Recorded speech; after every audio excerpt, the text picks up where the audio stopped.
Thank you, Speaker, and thank you, SMS, for your impassioned defense of the PWM model.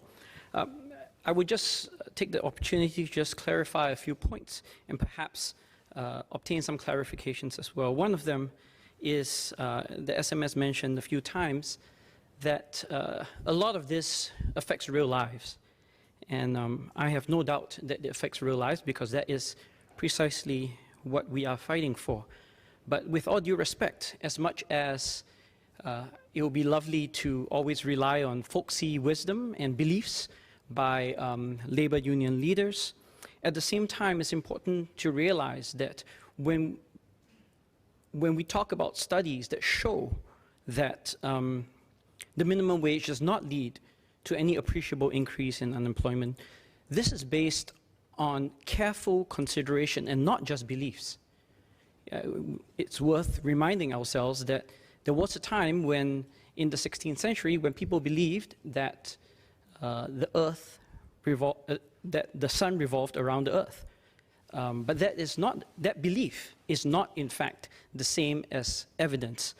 And all evidence from countries all over the world demonstrate that a minimum wage has minimal impact on unemployment as long as it is not set too high. Now, so that leaves us with discussing what is this too high?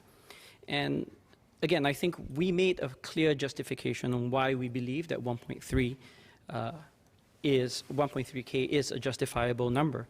But why we believe as well that it's important to be open to other possibilities is because we, likewise, don't want this number to be politicized. And the way to do that, there are lots of numbers that can be politicized. The interest rate can be politicized. And we ensure that the central banks don't politicize the interest rate by making sure that they have independence, which is why one way forward is to ensure that we have an independent wage board comprised of academics as well as representatives from both the labor movement as well as employers to come up with a number so that it is not politicized. And I'll just close by pointing out one thing, and it is that I don't believe in Schadenfreude, and we have been throwing out Chinese idioms, so I'll define that as 幸灾乐祸. And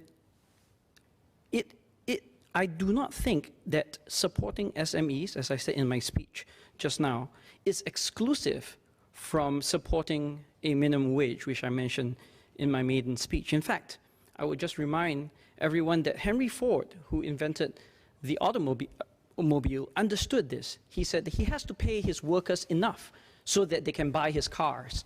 So when we pay our workers enough, it need not be the case that our small businesses end up suffering as a result.